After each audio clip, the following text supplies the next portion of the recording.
ಕರ್ನಾಟಕ ಕಂಡಂಥ ಅತ್ಯಂತ ಧೀಮಂತ ಹಿರಿಯ ರಾಜಕಾರಣಿ, ಸ್ವತಂತ್ರ ಪೂರ್ವದ ಒಂದು ತಲೆಮಾರು, ಭಾರತ ದೇಶ ಕರ್ನಾಟಕದಲ್ಲಿ ವಿವಿಧ ಮಹತ್ವ ಹುದ್ದೆಗಳನ್ನು ಅಲಂಕರಿಸಿ ಆಡಳಿತಾತ್ಮಕವಾಗಿ ಅಪಾರವಾದ ಅನುಭವ ಇರುವಂಥ ನಮ್ಮ ಕನ್ನಡದ ಹೆಮ್ಮೆಯಾಗಿದ್ದಂಥ ಸನ್ಮಾನ್ಯ ಶ್ರೀ ಎಸ್ ಎಂ ಕೃಷ್ಣ ಅವರು ಭಾಳ ಕಾಲದಿಂದ ಅನಾರೋಗ್ಯದಿಂದ ಬಳಲುತ್ತಿರುವಂಥದ್ದು. ಇವತ್ತು ಅವರು ನಿಧನ ಆಗಿರುವಂಥ ಸುದ್ದಿ ಕೇಳಿ ನಮಗೆ ಬಹಳಷ್ಟು ದುಃಖ ಆಗಿದೆ, ದಿಗ್ಭ್ರಮೆ ಆಗಿದೆ. ಒಬ್ಬ ಹಿರಿಯರು, ಮಾರ್ಗದರ್ಶಕರು, ಹಿತಚಿಂತಕರನ್ನ ಕಳ್ಕೊಂಡಿದ್ದೇವೆ ಅನ್ನೋಂಥ ಭಾವನೆ ನನಗೆ ಬರ್ತಾಯಿದೆ. ಕರ್ನಾಟಕ ಎಸ್ ಎಂ ಕೃಷ್ಣ ಅವ್ರನ್ನ ಕಳ್ಕೊಂಡು ಭಾಳ ಬಡವಾಗಿದೆ. ಸಾರ್ವಜನಿಕ ಜೀವನದಲ್ಲಿ ಅತ್ಯಂತ ಒಂದು ಪರಿಶುದ್ಧವಾಗಿರುವಂಥ ಬದುಕನ್ನು ನಡೆಸಿ ಆದರ್ಶಮಯವಾಗಿರುವಂಥ ನಡವಳಿಕೆಯಿಂದ ಇಡೀ ಭಾರತಕ್ಕೆ ಅತ್ಯಂತ ಪ್ರಿಯರಾಗಿದ್ದಂಥವ್ರು ಎಸ್ ಎಂ ಕೃಷ್ಣ ಅವರು ವಿದೇಶದಲ್ಲಿ ತಮ್ಮ ವಿದ್ಯಾಭ್ಯಾಸವನ್ನು ಮುಗಿಸಿ ಬಂದ ಮೇಲೂ ಕೂಡ ತಮ್ಮ ಸೋಷಲಿಸ್ಟ್ ಹಿನ್ನೆಲೆಯನ್ನು, ಮನೋಭಾವನೆಯನ್ನು ಬಿಟ್ಟುಕೊಡದೆ ಪ್ರಥಮ ಬಾರಿ ಅವರು ಸ್ವತಂತ್ರವಾಗಿ ಸ್ಪರ್ಧೆ ಮಾಡಿ ಗೆದ್ದು, ಮತ್ತು ವಿಧಾನಸಭೆ, ಲೋಕಸಭೆ, ವಿಧಾನ ಪರಿಷತ್, ರಾಜ್ಯಸಭಾ ಎಲ್ಲದರಲ್ಲೂ ಕೂಡ ಎಲ್ಲ 4 ಸದನದಲ್ಲಿ ಕೂಡ ಅವರು ಸದಸ್ಯರಾಗಿ ಕೆಲಸ ಮಾಡಿರುವಂಥದ್ದು. ರಾಜ್ಯದ ಮಂತ್ರಿಗಳಾಗಿ, ಮುಖ್ಯಮಂತ್ರಿಗಳಾಗಿ, ಮಹಾರಾಷ್ಟ್ರದ ರಾಜ್ಯಪಾಲರಾಗಿ ಮತ್ತು ಕೇಂದ್ರದ ವಿದೇಶ ವ್ಯವಹಾರ ಸಚಿವರಾಗಿ ಇವತ್ತು ಭಾರತದ ಸೇವೆಯನ್ನು ಕೂಡ ಅವರು ಮಾಡಿದ್ದಾರೆ, ಕರ್ನಾಟಕ ಸೇವೆಯನ್ನು ಕೂಡ ಅವರು ಮಾಡಿದ್ದಾರೆ. ರಾಜಕಾರಣಿಗಳಿಗೆ ಆದರ್ಶವಾಗಿರುವಂಥ, ಆಡಳಿತಗಾರರಿಗೆ ಮಾರ್ಗದರ್ಶಕವಾಗಿರುವಂಥ ಅವರ ಬದುಕು ಅತ್ಯಂತ ಪರಿಪೂರ್ಣತೆ ಕೂಡಿದೆ. ಅವರ ಮಿತವ್ಯಯ ಮಾತು, ಅವರ ಭಾಷೆ, ಅವರ ನಡವಳಿಕೆ ನಮ್ಮ ಯುವ ರಾಜಕಾರಣಿಗಳಿಗೆ ಇವತ್ತು ಅತ್ಯಂತ ಅವಶ್ಯಕತೆ ಇದೆ ಅಂತ ನಾನು ಭಾವಿಸ್ತೇನೆ. ಕರ್ನಾಟಕದಲ್ಲಿ ಒಬ್ಬ ಧೀಮಂತ ನಾಯಕ, ದೂರದೃಷ್ಟಿಯ ನಾಯಕ ಮತ್ತು ವಿಶೇಷವಾಗಿ ಕರ್ನಾಟಕದ ಅಭಿವೃದ್ಧಿಯಲ್ಲಿ ಭಾಳ ದೊಡ್ಡ ಪಾತ್ರವನ್ನು ವಹಿಸಿದಂಥವ್ರು. ಇವತ್ತು ಬೆಂಗಳೂರಿನ ಬೆಳವಣಿಗೆ, ಬೆಂಗಳೂರಿನ IT-BT ವಿಚಾರದಲ್ಲಿ ಅವ್ರು ಮಾಡಿರುವಂಥ ಕೊಡುಗೆ ಅಷ್ಟೇ ಅಲ್ಲ, ಅವರು ತಂದಂಥ ಮಿಡ್ ಡೇ ಮೀಲ್ ಏನಿದೆ, ಮಧ್ಯಾಹ್ನದ ಊಟ ನಮ್ಮೆಲ್ಲರೂ ಕೂಡ ನೆನಪಾಗಿದೆ. ಅವರು ತಂದಂಥ ಯಶಸ್ವಿ ಯೋಜನೆ ಕೂಡ ನಮಗೆ ಸ್ಮರಣೆಗೆ ಇವತ್ತು ಅದು ಬರ್ತಾಯಿದೆ. ಅಷ್ಟೇ ಅಲ್ಲ, ಅವರು ಇವತ್ತು ರಾಜಕಾರಣದಲ್ಲಿ ಯಾವುದೇ ಹುದ್ದೆಯಲ್ಲಿದ್ದರೂ ಕೂಡ ತಮ್ಮ ವ್ಯಕ್ತಿತ್ವವನ್ನು ಎಂದೂ ಕೂಡ ಬಿಟ್ಟುಕೊಡದೆ ಅತ್ಯಂತ ಸ್ವಾಭಿಮಾನದ ಬದುಕನ್ನು ಕೂಡ ಅವರು ನಡೆಸಿದ್ದರು. ಅವರು BJPಯನ್ನು ಸೇರಿ ನಮ್ಮ ಪ್ರಧಾನಮಂತ್ರಿಗಳಿಗೆ ಭಾಳ ಹತ್ತಿರವಾಗಿರುವಂಥ ಒಬ್ಬ ಧೀಮಂತ ನಾಯಕ. ಒಂದು ಹಿಂದಿನ ಪೀಳಿಗೆಯ ಒಂದು ಮಹತ್ವದ ಒಂದು ಘಟ್ಟ ಇವತ್ತು ನಾವು ಕಳ್ಕೊಂಡಂಗಾಗಿದೆ. ಬರುವಂಥ ದಿನಗಳಲ್ಲಿ ಅವರ ಬದುಕು ನಮಗೆ ಆದರ್ಶವಾಗಲಿ, ಕರ್ನಾಟಕಕ್ಕೆ ಮಾರ್ಗದರ್ಶನವಾಗಲಿ ಅಂತ ನಾನು ಇವತ್ತು ಭಗವಂತನಲ್ಲಿ ಕೇಳಿ ಅವರ ಆತ್ಮಕ್ಕೆ ಶಾಂತಿಯನ್ನು ಕೋರ್ತೇನೆ. ಅವ್ರ ಕುಟುಂಬಕ್ಕೆ ತುಂಬಲಾದ ನಷ್ಟವನ್ನು ಅವರು ಭರಿಸುವಂಥ ಶಕ್ತಿ ಕೊಡಲಿ.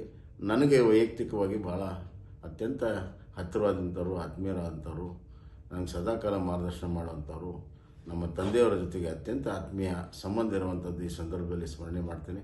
ನನಗೆ ವೈಯಕ್ತಿಕ ಕೂಡ ಭಾಳ ದೊಡ್ಡ ನಷ್ಟ ಆಗಿದೆ ಅಂತ ಈ ಸಂದರ್ಭದಲ್ಲಿ ಹೇಳಕ್ಕೆ ಇಷ್ಟಪಡ್ತೀನಿ.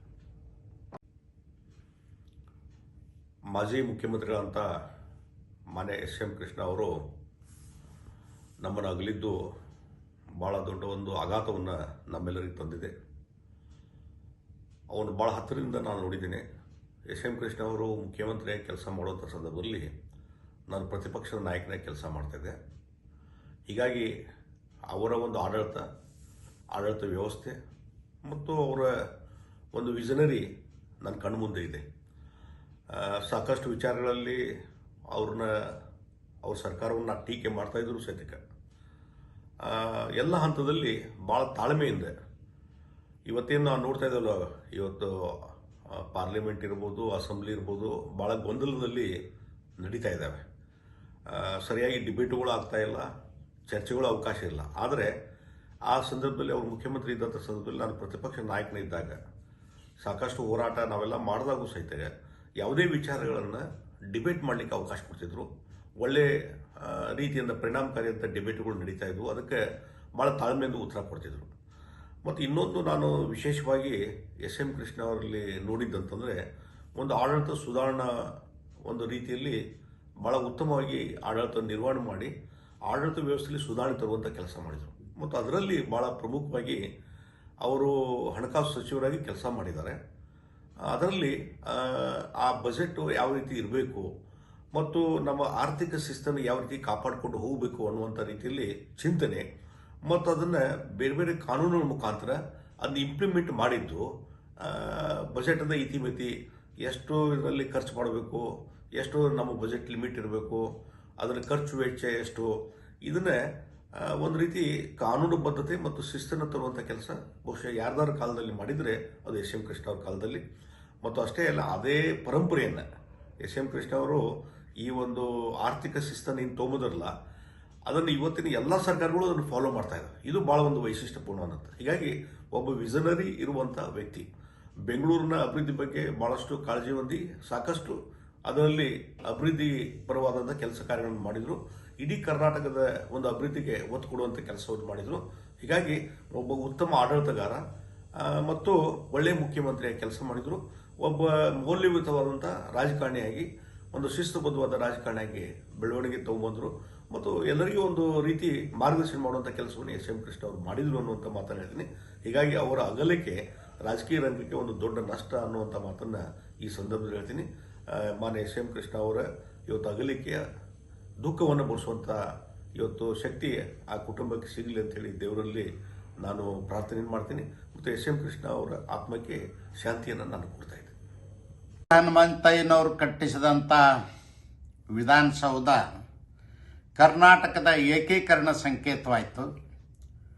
ಎಸ್ ಎಂ ಕೃಷ್ಣರವರು ಕಟ್ಟಿಸಿದಂಥ ವಿಕಾಸ್ ಸೌಧ ಆಧುನೀಕರಣ ಮತ್ತು ಜಾಗತೀಕರಣದ ಸಂಕೇತ ಆಯಿತು. ಗಾರ್ಡನ್ ಸಿಟಿ ಅಂತಕ್ಕಂಥ ಬೆಂಗಳೂರು ಸಿಲಿಕಾನ್ ಸಿಟಿ ಆದಂಥ ಕೀರ್ತಿ ಗೌರವ ಎಸ್ ಎಂ ಕೃಷ್ಣ ಅವ್ರಿಗೆ ಸಲ್ತದೆ. ಪ್ರಪಂಚದ ಯಾವುದೇ ದೇಶದ ಗಣ್ಯ ವ್ಯಕ್ತಿಗಳು ಭಾರತಕ್ಕೆ ಬರಬೇಕಾದ್ರೆ ಮೊದಲು ಬೆಂಗಳೂರಿಗೆ ಬಂದು ನಂತರ ದೆಹಲಿಗೆ ಹೋಗುವಂಥ ರೂಢಿ ಎಸ್ ಎಂ ಕೃಷ್ಣರವ್ರ ಕಾಲದಲ್ಲಿ ಆಯಿತು. ಮತ್ತು ಸಾರ್ವಜನಿಕ ಜೀವನದ ಕೀರ್ತಿ ಗೌರವ, ಘನತೆ ಗೌರವ ಹೆಚ್ಚಿಸಿರ್ತಕ್ಕಂಥ ಸುಸಂಸ್ಕೃತ ರಾಜಕಾರಣಿ ಎಸ್ ಎಂ ಕೃಷ್ಣರು.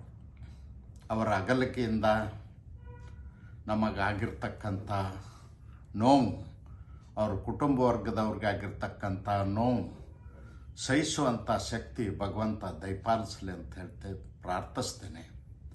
ಮೃತರ ಆತ್ಮಕ್ಕೆ ಭಗವಂತ ಚಿರಶಾಂತಿಯನ್ನು ನೀಡಲಿ ಅಂಥೇಳಿ ಪ್ರಾರ್ಥನೆಯನ್ನು ಮಾಡ್ತೀನಿ.